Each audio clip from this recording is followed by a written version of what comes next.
ഓം ശ്രീ ഗുരുഭ്യോ നമ. ജ്യോതിർഗമയ ചാനലിലേക്ക് ഏവർക്കും സ്വാഗതം. ഇന്ന് ഞാൻ ചർച്ച ചെയ്യുന്നത് ജനുവരി 2026 മിഥുനക്കൂറുകാർക്കും മിഥുന ലഗ്നക്കാർക്കും എങ്ങനെയാകും എന്നുള്ളതിനെ പറ്റിയാണ്. അതായത് മകയിര നക്ഷത്രത്തിൻ്റെ അവസാനത്തെ 2 പാദം, തിരുവാതിര, പുണർതം നക്ഷത്രത്തിൻ്റെ ആദ്യത്തെ 3 പാദത്തിൽപ്പെടുന്നവർക്ക് ജനുവരി മാസം എങ്ങനെയാകും. അപ്പോൾ ആദ്യം നമുക്ക് ഈ മിഥുനക്കൂറുകാരുടെയും മിഥുന ലഗ്നക്കാർക്കും ജനുവരി മാസത്തിൽ അവരുടെ ഗ്രഹസ്ഥിതി എങ്ങനെയെന്ന് നോക്കാം. ഗ്രഹസ്ഥിതി നോക്കുമ്പോൾ മിഥുനക്കൂറുകാർക്കും ലഗ്നക്കാർക്കും ജന്മലഗ്ന രാശ്യാധിപൻ എന്ന് പറയുന്ന ബുധനാണ്. ആ ബുധൻ ജനുവരി 17-ന് 7ാം ഭാവരാശിയിൽ നിന്നും അഷ്ടമത്തിലേക്ക് രാശി മാറുന്നു. സൂര്യൻ ഇപ്പോൾ 7 നിൽക്കുകയാണ്. ജനുവരി 14-ന് 7-ൽ നിന്നും 8-ലേക്ക് മാറുന്നു. ചൊവ്വ ഇപ്പോൾ 7-ൽ നിൽക്കുകയാണ്. ജനുവരി 16-ന് 7-ൽ നിന്നും 8-ലേക്ക് മാറുന്നു. ഗുരു ഇപ്പോൾ ജന്മരാശിയിൽ വക്രത്തിൽ സഞ്ചരിക്കുകയാണ്. ശുക്രൻ ഇപ്പോൾ 7-ൽ നിൽക്കുകയാണ്. ജനുവരി 13-ന് 7-ൽ നിന്നും 8-ലേക്ക് മാറുന്നു. ശനി ഇപ്പോൾ കർമ്മസ്ഥാനത്ത് സ്ഥിതി തുടരുന്നു. രാഹു 9-ലും കേതു 3-ലും സ്ഥിതി തുടരുന്നു. അപ്പോൾ പൊതുവെ ജനുവരി മാസത്തിൻ്റെ പ്രത്യേകത എന്ന് പറയുന്നത് 4 ഗ്രഹങ്ങൾ, അതായത് ശുക്രൻ, സൂര്യൻ, ചൊവ്വ, ബുധൻ, ഈ 4 ഗ്രഹങ്ങൾ 7-ൽ നിന്നും അഷ്ടമത്തിലേക്ക് രാശി മാറുന്നു എന്നുള്ളതാണ് ജനുവരി മാസത്തിലെ പ്രത്യേകത. അപ്പോൾ നമുക്ക് ഈ ഗോചര ഗ്രഹസ്ഥിതി അനുസരിച്ച് മിഥുനക്കൂറുകാരുടെയും മിഥുന ലഗ്നക്കാരുടെയും ആരോഗ്യസ്ഥിതി എങ്ങനെയെന്ന് നോക്കാം. ആരോഗ്യസ്ഥിതി നോക്കുമ്പോൾ ആരോഗ്യ കാര്യത്തിൽ ശ്രദ്ധിക്കേണ്ടുന്ന മാസമാണ്. പ്രത്യേകിച്ച് മാസത്തിൻ്റെ അവസാന പകുതി. ഇപ്പോൾ ജന്മലഗ്ന രാശ്യാധിപനായിട്ടുള്ള ബുധൻ, ആ ബുധനാണെങ്കിൽ സുഖസ്ഥാനാധിപനും കൂടിയാണ്. ആ സുഖസ്ഥാനാധിപനായിട്ടുള്ള ബുധൻ അവസാന പകുതി അഷ്ടമത്തിലേക്കാണ് രാശി മാറുന്നത്. അതുപോലെ 12ാം ഭാവാധിപനായിട്ടുള്ള ശുക്രൻ, അതുപോലെ 6ാം ഭാവാധിപനായിട്ടുള്ള ചൊവ്വ, ഇവയൊക്കെ തന്നെ 8-ലേക്ക് രാശി മാറുന്നു. അപ്പോൾ ആ ശുക്രനും ചൊവ്വയൊക്കെ 8-ലേക്ക് രാശി മാറുന്നത് വിപരീത രാജയോഗമാണ്.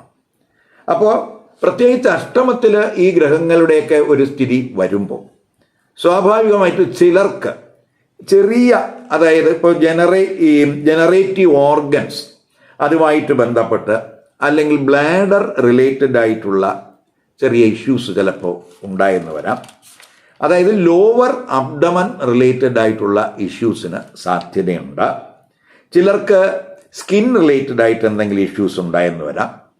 അവസാനത്തെ പകുതി ഇപ്പം പ്രത്യേകിച്ച് നമ്മൾ ഈ ഉപകരണങ്ങളൊക്കെ ഉപയോഗിച്ച് വർക്ക് ചെയ്യുന്നവരെ സംബന്ധിച്ചിടത്തോളം അത് കൈകാര്യം ചെയ്യുമ്പോൾ ശ്രദ്ധിക്കണം. അതുപോലെ ഇലക്ട്രിക്കൽ വർക്ക് ചെയ്യുന്നവർ, അവരൊക്കെ വളരെ ശ്രദ്ധിക്കണം.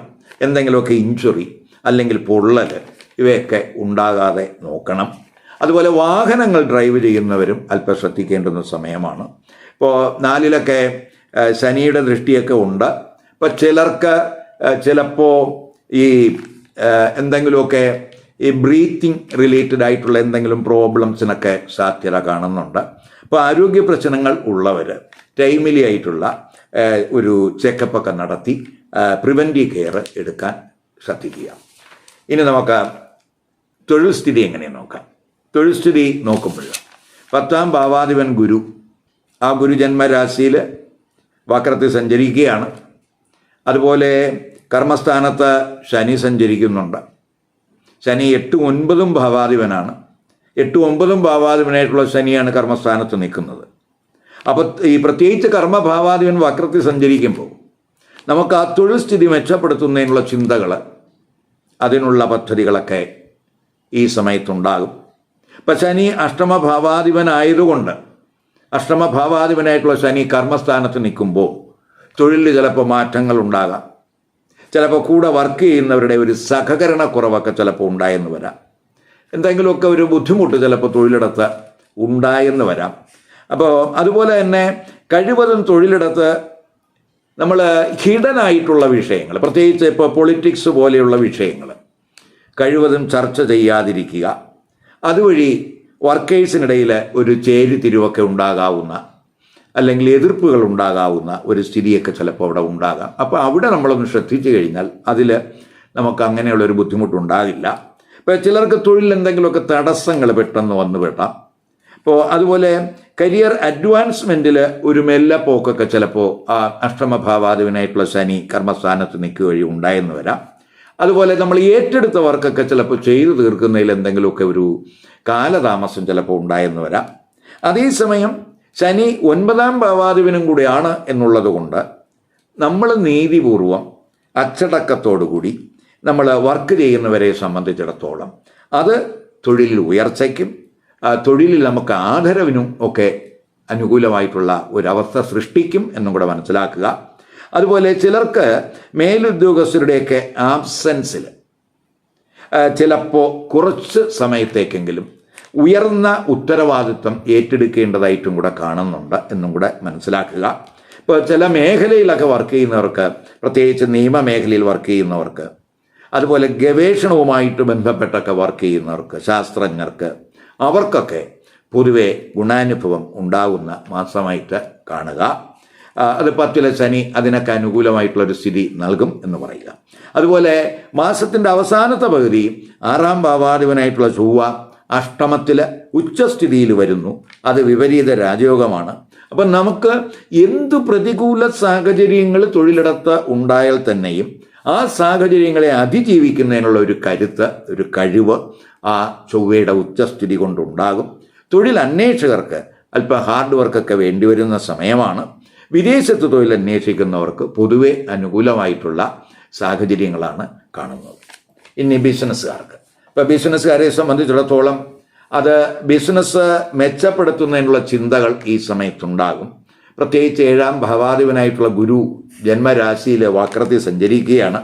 അപ്പോൾ നമുക്ക് അതിനുള്ള പദ്ധതികൾ, ബിസിനസ് വിപുലീകരിക്കുന്നതിനോ അല്ലെങ്കിൽ ബിസിനസ്സിൽ എന്തെങ്കിലും പുതിയ തന്ത്രങ്ങൾ കൊണ്ടുവരുന്നതിനോ ഒക്കെയുള്ള ചിന്തകൾ ഈ സമയത്ത് ഉണ്ടാകും.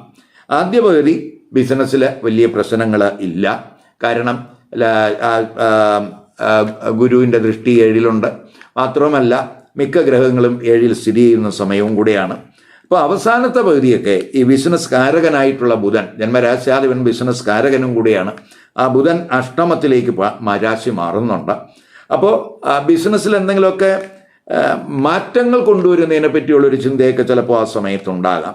അതുപോലെ ചിലപ്പോൾ അത് നമ്മുടെ ഇപ്പോൾ നമ്മൾ ബിസിനസ്സിൻ്റെ ക്വാളിറ്റി, പ്രോഡക്റ്റിൻ്റെ ക്വാളിറ്റിയിലോ അല്ലെങ്കിൽ ബിസിനസ് സ്ട്രാറ്റജിയിലോ ഒക്കെ എന്തെങ്കിലുമൊക്കെ മാറ്റങ്ങൾ കൊണ്ടുവരുന്നതിനുള്ള ചിന്തകളുണ്ടാകും.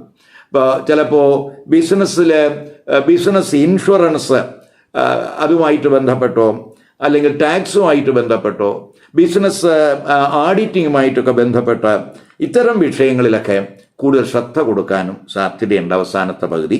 അപ്പോൾ അതുമായിട്ട് ബന്ധപ്പെട്ടുള്ള പ്രശ്നങ്ങളൊക്കെ പരിഹരിക്കാൻ കഴിയും. ഇപ്പോൾ ടാക്സുമായിട്ട് എന്തെങ്കിലും പ്രോബ്ലം ഉണ്ടെങ്കിൽ ആ ടാക്സ് പ്രോബ്ലം, അതുപോലെ നമുക്ക് അക്കൗണ്ടിങ് തലത്തിൽ എന്തെങ്കിലും പ്രോബ്ലം ഉണ്ടെങ്കിൽ ആ പ്രോബ്ലം, അതുപോലെ ഇൻഷുറൻസ് ബിസിനസ്സിൽ ഇല്ലെങ്കിൽ ആ ബിസിനസ്സിൽ ഇൻഷുറൻസ് എടുക്കുന്നതിനുള്ള ചില ശ്രമങ്ങളൊക്കെ ആ സമയത്ത് ഉണ്ടാകാം. അപ്പോൾ അതുപോലെ ബിസിനസ് റിലേറ്റഡ് ആയിട്ടുള്ള നമ്മൾ കരാറുകൾ, ഇപ്പോൾ പുതിയ കരാറുകളിലൊക്കെ നമ്മൾ പോവുകയാണെങ്കിൽ അപ്പോൾ അതിൻ്റെ രേഖകളിലൊക്കെ വളരെ രേഖകൾ കൃത്യമായിട്ട് വായിച്ച് മനസ്സിലാക്കി വേണം അതിലൊക്കെ ഒപ്പിടേണ്ടത് എന്നും കൂടെ മനസ്സിലാക്കുക. ഇനി വിദ്യാർത്ഥികൾക്ക്, ഇപ്പോൾ വിദ്യാർത്ഥികളെ സംബന്ധിച്ചിടത്തോളം ജ്ഞാനകാരകനായിട്ടുള്ള ഗുരു ജന്മരാശിയിൽ നിൽക്കുകയാണ്, വക്രത്തിലാണ് സഞ്ചരിക്കുന്നത്. വിദ്യാകാരകനായിട്ടുള്ള ബുധൻ, അതുപോലെ 5ാം ഭാവാധിപനായിട്ടുള്ള ശുക്രൻ ആദ്യ പകുതിയൊക്കെ 7ലാണ്. ജന്മരാശിയിൽ ഈ ഗ്രഹങ്ങളെല്ലാം ദൃഷ്ടി ചെയ്യുന്നുണ്ട്. അതൊക്കെ പഠനത്തിന് സഹായകമാണ്. എങ്കിലും അവസാനത്തെ പകുതി പഠനത്തിൽ ചിലപ്പോൾ ഡൈവേർഷൻസ് ഉണ്ടാകാൻ സാധ്യതയുണ്ട്. അപ്പോൾ ആ സമയത്ത് പഠിതാക്കൾക്ക്, പ്രത്യേകിച്ച് പഠിതാക്കൾ അവർ കൂട്ടായിട്ട്, ഇപ്പോൾ നമ്മൾ ജോയിൻ്റായിട്ട് ഒക്കെ പഠിക്കുന്നതിനും അതുപോലെ പാഠ്യ വിഷയങ്ങളൊക്കെ റിവൈസ് ചെയ്യുന്നതിനുമൊക്കെ ഒരു ശ്രദ്ധ കൊടുക്കുക. അത് പൊതുവേ ഒരു കോമ്പറ്റേറ്റീവ് സ്പിരിറ്റൊക്കെ ഉണ്ടാകും. ഇപ്പോൾ 6ാം ഭാവാധിപനായിട്ടുള്ള ചൊവ്വ അഷ്ടമത്തിൽ സ്ഥിതി വരുന്നതിനാൽ ഇപ്പോൾ കോമ്പറ്റേറ്റീവ് തലത്തിലൊക്കെ നമുക്ക് തിളങ്ങാൻ കഴിയും. അപ്പോൾ അതിനുള്ള ഒരു തയ്യാറെടുപ്പൊക്കെ വിദ്യാർത്ഥികളുടെ ഭാഗത്ത് ഉണ്ടാകണം. അതുപോലെ ഉന്നത പഠനം, ഗവേഷണം ഇവയിലൊക്കെ ഏർപ്പെട്ടിരിക്കുന്നവർക്ക് വലിയ പ്രശ്നങ്ങളൊന്നും കാണുന്നില്ല. അവർക്ക് ഇപ്പോൾ സീനിയർ അധ്യാപകരുടെയൊക്കെ ഉപദേശമൊക്കെ സ്വീകരിച്ച് മുന്നോട്ട് പോവുകയാണെങ്കിൽ പഠനത്തിൽ ഗുണാനുഭവം ഉണ്ടാകുമെന്ന് തന്നെ പറയാം. അപ്പോൾ അതുപോലെ തന്നെ നമ്മൾ ഈ സീനിയർ അധ്യാപകരുമായിട്ടൊക്കെ നമ്മൾ ഇൻ്ററാക്ട് ചെയ്യുമ്പോൾ ഒരു കഴിവതും നമ്മൾ പ്രകോപനത്തോടു കൂടി ഇൻ്ററാക്ട് ചെയ്യാതിരിക്കാൻ ശ്രദ്ധിക്കുക. നമ്മുടെ പ്രത്യേകിച്ച് ഒരു വിനയക്കുറവ് അല്ലെങ്കിൽ നമ്മുടെ പെരുമാറ്റത്തിലൊക്കെ ചിലപ്പോൾ വരാൻ സാധ്യതയുണ്ട്. അതൊക്കെ നമ്മൾ ഒഴിവാക്കി പോയാൽ നമുക്ക് വിദ്യാർത്ഥികൾക്ക് പൊതുവെ അനുകൂലമായിട്ടുള്ള മാസമായിട്ട് കാണുന്നുണ്ട്. ഇനി ധനസ്ഥിതി നോക്കുമ്പോൾ പൊതുവെ ഗുണാനുഭവം കാണുന്നുണ്ട്. ഇപ്പോൾ 11ാം ഭാവാധിപനായിട്ടുള്ള ചൊവ്വ, ആ ചൊവ്വ ആദ്യ പകുതി ഭാവത്തിൻ്റെ ഭാഗ്യസ്ഥാനത്താണ് നിൽക്കുന്നത്. അത് ആദ്യ പകുതി ധനാഗമം കൂടുന്നതിന് സഹായകമാകും. മാത്രമല്ല കുജനും ബുധനും ശുക്രനും സൂര്യനും ഒക്കെ തന്നെ ആദ്യ പകുതി 7ലാണ്. ധനകാരകനായിട്ടുള്ള ഗുരു ജന്മരാശിയിലുണ്ട്, 7ലേക്ക് ദൃഷ്ടി ചെയ്യുന്നുണ്ട്. അപ്പോൾ പൊതുവെ നമുക്ക് ധനസ്ഥിതി മെച്ചപ്പെടുത്തുന്നതിനുള്ള ചിന്തകൾ, ധനസ്ഥിതി അതിനുള്ള പദ്ധതികൾ, അതിനുള്ള മാർഗങ്ങൾ ഒക്കെ നമ്മൾ ആരായുന്ന സമയമായിരിക്കും. അതേസമയം അവസാനത്തെ പകുതിയൊക്കെ വരുമ്പോൾ അഷ്ടമത്തിൽ വരുന്ന കുജനും ബുധനും സൂര്യനും ശുക്രനും ഒക്കെ തന്നെ 2ൽ ദൃഷ്ടി ചെയ്യുന്നുണ്ട്, ധനസ്ഥാനത്ത് ദൃഷ്ടി ചെയ്യുന്നുണ്ട്. അത് ചിലരെ സംബന്ധിച്ചിടത്തോളം അവർക്ക് അപ്രതീക്ഷിതമായിട്ടുള്ള ഒരു സാമ്പത്തിക നേട്ടത്തിൻ്റെ സാധ്യത കാണിക്കുന്നുണ്ട്. ഇപ്പോൾ ചിലർക്ക് ചിലപ്പോൾ ഇൻഷുറൻസുമായിട്ട് ബന്ധപ്പെട്ട എന്തെങ്കിലും ഒരു ബെനിഫിറ്റ്, അല്ലെങ്കിൽ ഇൻഹെറിറ്റൻസുമായിട്ട് ബന്ധപ്പെട്ട എന്തെങ്കിലും ബെനിഫിറ്റ്, അല്ലെങ്കിൽ പാസ്റ്റ് ഇൻവെസ്റ്റ്മെൻറ്റ്, അതിൽ നിന്നും അവർക്ക് കിട്ടാതിരുന്ന പണം, അവർക്ക് അത് സ്റ്റക്കായ പണം, അത് ചിലപ്പോൾ പെട്ടെന്ന് കിട്ടുന്നതിനൊക്കെ ഒരു സാധ്യത കാണുന്നുണ്ട്. അപ്പോൾ ഫിനാൻസ് റിലേറ്റഡ് ആയിട്ടുള്ള എന്തെങ്കിലും വ്യവഹാരങ്ങൾ, കേസുകളൊക്കെ ഉണ്ടെങ്കിൽ അത്തരം കേസുകൾ വഴി അത് വിജയിക്കുക വഴി അതുവഴി ഉണ്ടാകാവുന്ന സാമ്പത്തിക നേട്ടത്തിനും സാധ്യത കാണുന്നു. ഇനി വിവാഹം, ദാമ്പത്യബന്ധം, കുടുംബജീവിതം എങ്ങനെയെന്ന് നോക്കാം. ഇപ്പോൾ ആദ്യ പകുതി പൊതുവെ വിവാഹം ആലോചനകൾക്കൊക്കെ വരാം എങ്കിലും 7ാം ഭാവാധിപനായിട്ടുള്ള ഗുരു വക്രത്തിലാണ് സഞ്ചരിക്കുന്നത്. അപ്പോൾ നമ്മൾ ഒരു താല്പര്യക്കുറവോ അല്ലെങ്കിൽ ജീവിത പങ്കാളിയെ തിരഞ്ഞെടുക്കുന്നതിലൊരു കൺഫ്യൂഷനൊക്കെ ചിലപ്പോൾ ഉണ്ടാകാം. അതുകൊണ്ട് കഴിവതും നമ്മൾ തിടുക്കത്തിൽ തീരുമാനം എടുക്കാതിരിക്കാൻ ശ്രദ്ധിക്കുക. അതുപോലെ പ്രണയബന്ധം ചിലപ്പോൾ വിവാഹത്തിൽ എത്തിപ്പെടാൻ സാധ്യതയുണ്ട്. അവയിലും നമ്മൾ ഒരു സഡൻ ഡിസിഷൻ കഴിവതും എടുക്കാതിരിക്കാൻ ശ്രദ്ധിക്കുക. അതുപോലെ ദാമ്പത്യ ബന്ധത്തിൽ വരുമ്പോൾ ഒരു കൺഫ്യൂഷൻ ഉണ്ടാകാവുന്ന ഒരവസ്ഥ, ഇപ്പോൾ റിലേഷൻഷിപ്പ് മെച്ചപ്പെടുത്തുന്നതിൻ്റെ ആവശ്യകതകളെപ്പറ്റി ഒരു ചിന്ത ഈ സമയത്ത് ഉണ്ടാകും. ഇപ്പോൾ ജീവിത പങ്കാളിയുമായിട്ടൊക്കെ ഇൻറ്റിമസി, അടുപ്പമൊക്കെ ഉണ്ടാകാം, സ്നേഹമൊക്കെ ഉണ്ടാകാം. എങ്കിലും ഇപ്പോൾ ഈ അവരുമായിട്ടൊക്കെ കൂടുതൽ സമയമൊക്കെ നമ്മൾ അവർക്ക് വേണ്ടിയൊക്കെ ചെലവഴിക്കാം. എങ്കിലും ഇപ്പോൾ 7ലൊക്കെ സൂര്യനും ശുക്രനും ഒക്കെ ഉണ്ട്, അത് ആദ്യ പകുതി. അതുപോലെ തന്നെ ശനിയുടെ ദൃഷ്ടി 7ലുണ്ട്. അതൊക്കെ ചിലപ്പോൾ ഈഗോ പ്രശ്നങ്ങൾ ഉണ്ടാക്കാൻ സാധ്യതയുണ്ട്. അവസാനത്തെ പകുതി ഈ ഗ്രഹങ്ങളെല്ലാം തന്നെ അഷ്ടമത്തിലേക്കാണ് മാറുന്നത്. ഇപ്പോൾ ചില അഭിപ്രായ വ്യത്യാസങ്ങളൊക്കെ തലപൊക്കാം. അപ്പോൾ ചിലപ്പോൾ അഭിപ്രായ വ്യത്യാസങ്ങൾ, വാഗ്വാദങ്ങളിലേക്കൊക്കെ പോകാതിരിക്കാൻ ശ്രദ്ധിക്കണം. ചിലർക്ക് അവരുടെ ചിലപ്പോൾ എന്തെങ്കിലുമൊക്കെ രഹസ്യബന്ധങ്ങൾ ഉണ്ടെങ്കിൽ അതൊക്കെ പുറത്തു വരുന്നതിനും അത് പുറത്തറിഞ്ഞ് അത് മുഖാന്തരം ദാമ്പത്യ ബന്ധത്തിൽ എന്തെങ്കിലുമൊക്കെ പ്രയാസങ്ങൾ ചിലപ്പോൾ ഉണ്ടാകുന്നതിനൊക്കെ സാധ്യതയുണ്ട് എന്നുള്ളതുകൊണ്ട് അവയിലൊക്കെ ഒരു കെയർ വേണം. കുടുംബജീവിതം ചിന്തിക്കുമ്പോൾ ആദ്യ പകുതി കുടുംബത്തിൽ സമാധാനം, സന്തോഷമൊക്കെ ഉണ്ടാകാം. എങ്കിലും ഇപ്പോൾ 4ാം ഭാവാധിപനായിട്ടുള്ള ബുധൻ 7ലാണ്, ഭാവത്തിൻ്റെ സുഖസ്ഥാനത്താണ് ആദ്യ പകുതി. അപ്പോൾ എങ്കിലും ആ ശനിയുടെ ദൃഷ്ടിയൊക്കെ 4ൽ വരുന്ന സമയമാണെന്നും കൂടെ മനസ്സിലാക്കുക. അപ്പോൾ അത് അവസാനത്തെ പകുതി അഷ്ടമത്തിലേക്ക് ഈ ഗ്രഹങ്ങളെല്ലാം മാറുകയാണ്. അപ്പോൾ ഈ ഗ്രഹങ്ങൾ സൂര്യനും ചൊവ്വയും അതുപോലെ ബുധൻ, ശുക്രൻ, ഈ ഗ്രഹങ്ങളെല്ലാം തന്നെ ഈ 2ലേക്കൊക്കെ ദൃഷ്ടി ചെയ്യുന്നുണ്ട്. അപ്പോൾ അത് കുടുംബത്തിൽ ചില നല്ല കാര്യങ്ങൾ നടക്കാം എങ്കിൽ തന്നെയും അതോടൊപ്പം കുടുംബത്തിൽ എന്തെങ്കിലുമൊക്കെ തർക്കങ്ങൾ, എന്തെങ്കിലും ഇഷ്യൂസ്, വാക്ക് തർക്കങ്ങൾ ഇവയൊക്കെ ഉണ്ടാകാം. സൂര്യൻ്റെയും ചൊവ്വയുടെയൊക്കെ ദൃഷ്ടി ആ രണ്ടിൽ വരുന്നുണ്ട്. അപ്പോൾ അവിടെ നമ്മൾ ഒന്ന് കെയർ ചെയ്യണം.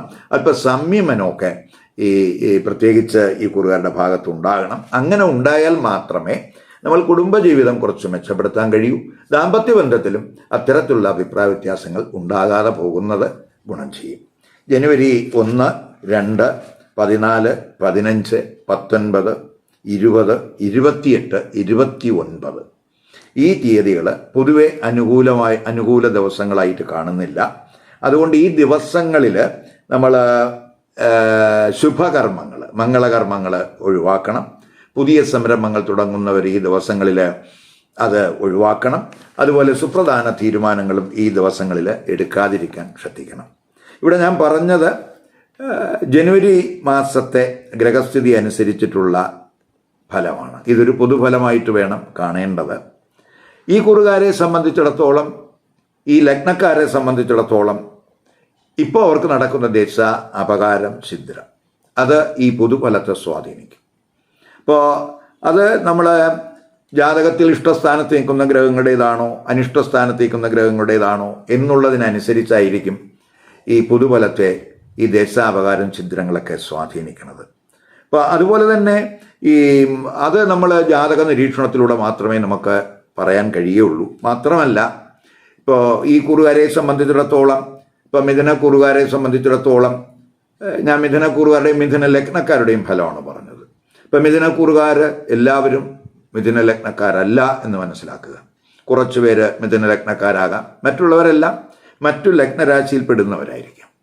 അപ്പോൾ മിഥുനക്കൂറിൽ പെടുന്ന മിഥുന ലഗ്നക്കാരല്ലാത്ത മറ്റു ലഗ്നക്കാരെ സംബന്ധിച്ചിടത്തോളം അവർ അവരുടെ ലഗ്നരാശി ഏതാണെന്ന് കണ്ട് ആ ലഗ്നരാശിയുമായിട്ട് ബന്ധപ്പെട്ട് പറയുന്ന ഫലവും കൂടെ ഈ കൂറിൻ്റെ ഫലത്തോടൊപ്പം കമ്പൈൻ ചെയ്ത് കേൾക്കുക. എങ്കിൽ മാത്രമേ അവർക്ക് ഈ ജനുവരി മാസത്തെ പൊതുഫലത്തിൻ്റെ ഒരു കൃത്യചിത്രം കിട്ടുകയുള്ളൂ. കാരണം ഇപ്പോൾ അവരുടെ ലഗ്നരാശി എന്ന് പറയുന്നത് ഈ കൂറിൻ്റെ ഇഷ്ടസ്ഥാനത്താണോ അനിഷ്ടസ്ഥാനത്താണോ വന്നിരിക്കുന്നത്, അതുപോലെ അതിനനുസരിച്ചുള്ള മറ്റ് ഗ്രഹസ്ഥിതികൾ, ഇവയൊക്കെ നമുക്ക് പ്രധാനമാണ്. അപ്പോൾ അതൊക്കെ നമ്മൾ ജാതക നിരീക്ഷണത്തിലൂടെ മാത്രമേ നമുക്ക് പറയാൻ കഴിയുകയുള്ളൂ. അപ്പം കഴിവതും നമ്മൾ മനസ്സിലാക്കേണ്ട കാര്യം, കൂറിനേക്കാളും കൂടുതൽ കൃത്യത ലഗ്നഫലത്തിനാണ്. അതുകൊണ്ട് ലഗ്നം ഏതാണെന്ന് കണ്ട് ആ ലഗ്നഫലം ഈ കൂറിൻ്റെ ഫലത്തോടൊപ്പം കേൾക്കാൻ ശ്രമിക്കുക. എങ്കിൽ അവർക്ക് ജനുവരി മാസത്തെ ഒരു കൃത്യചിത്രം കിട്ടും. ഈ വീഡിയോ ഇഷ്ടപ്പെട്ടുവെങ്കിൽ ലൈക്ക് ചെയ്യുക, ഷെയർ ചെയ്യുക. അതുപോലെ സബ്സ്ക്രൈബ് ചെയ്യാത്തവർ സബ്സ്ക്രൈബ് ചെയ്ത് കാണുക. മറ്റൊരു പുതിയ വിഷയമായി അടുത്ത വീഡിയോയിൽ കാണാം. നമസ്കാരം.